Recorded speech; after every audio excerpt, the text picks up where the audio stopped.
Hey everyone, today's lesson is going to be about different ways to identify fractions. And I have some fractions behind me. Now the ways that I'm going to identify fractions today might be a little confusing to your parents because I am going to use some number bonds to identify fractions. So you should be very familiar with this because we've used number bonds in class this year. So first of all, I want to identify the fraction. And when I look at this first triangle, and remember Miss Kent did her best, I didn't draw it to scale because I'm not an artist. I can already see this one right here is not to scale. But I did my best to draw equal parts because that's what a fraction is equal parts. So when I see that first upside down triangle, but it's still a triangle, 3 corners, I see there are 1, 2, 3, 4 parts. So that means each part represents 1/4. How many pieces are shaded? That's right, 2 pieces are shaded. So I would write that fraction like this, 2/4.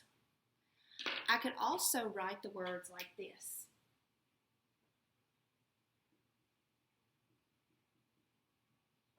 Two-fourths. Now remember, I would not write 2 out of 4 because there is one shape. There's only one shape here. So let's look at the next shape. How many pieces do you see? That's right, there are 6 pieces. How many are shaded?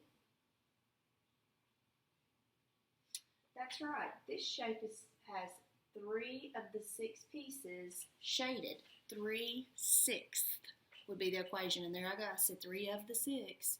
But I did say 3 of the 6 pieces of the shape. Oh, 3/6. I might come back to that one later. Remember we talked about equivalent fractions being equal in the last video? But I do want to write this out kind of in word form like I did here. And remember my board's kind of getting squished up. I'm going to write it right here. This would be written 3/6. 3/6. Let me look at that next square. How many parts does that next square have? That's right, it has 4 parts. How many are shaded? 3. So I would write 3/4. The fraction shaded, there's 3/4. Now, how would I write that? I would write it out 3/4.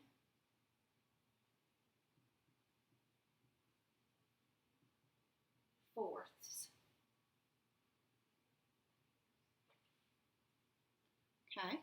And lastly, I have a rectangle that's divided in how many pieces? That's right, 2 pieces. How many are shaded? 2 pieces. So that would be 2 halves, and I would write that like this. Now remember, half, if a word ends with F, you change the F to a V and add ES. Well, actually, if a word ends in LF, you change the F to a V and add ES. So 2 halves. Oh, hey, 2 halves is the same as 1 whole, right? So that's an equivalent. They're equivalent to each other, and actually, that's something you'll get into later, but there's another term for that. I do want to look back at that 3/6 because I said that it had an equivalency too. If I look at 3/6,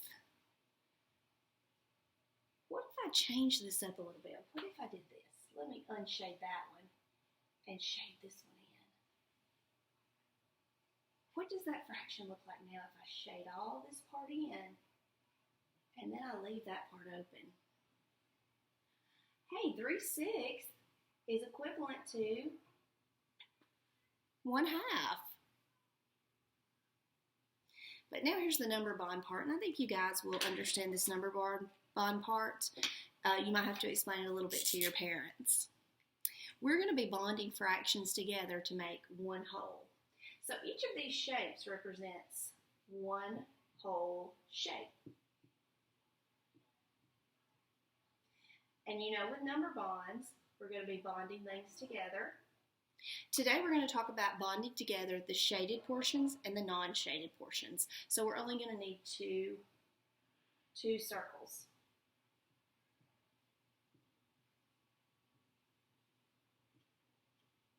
Remember, we're bonding the shaded portions and the non-shaded portions because together those will make the whole of this shape. Okay, so let's look at the first one. What fraction of that first shape is shaded in?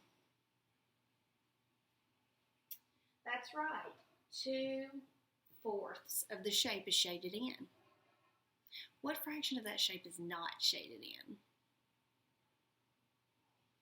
2/4.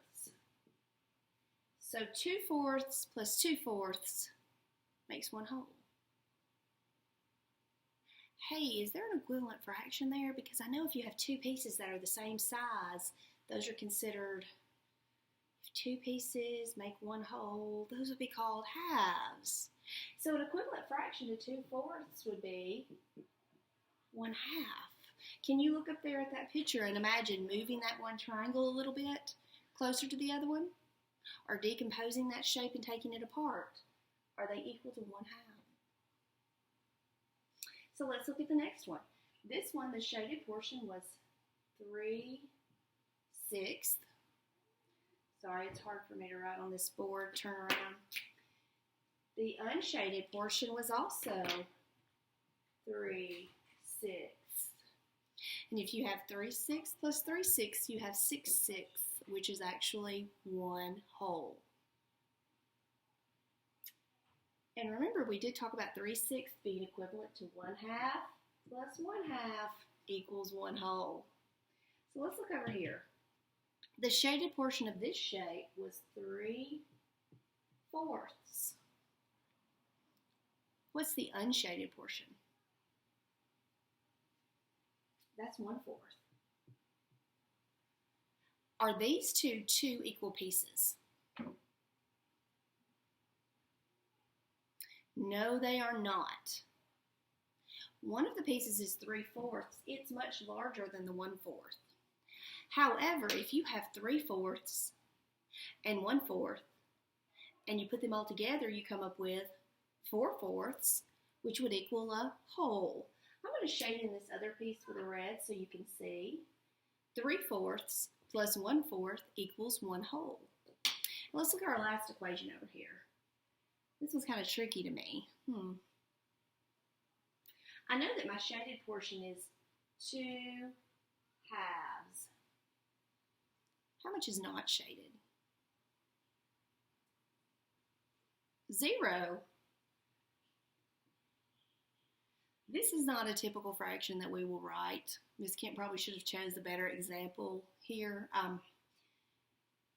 But 2/2 plus 0/2 is 1. So on this number bond, I really don't need that because 0 means that it's non-existent, it's not there.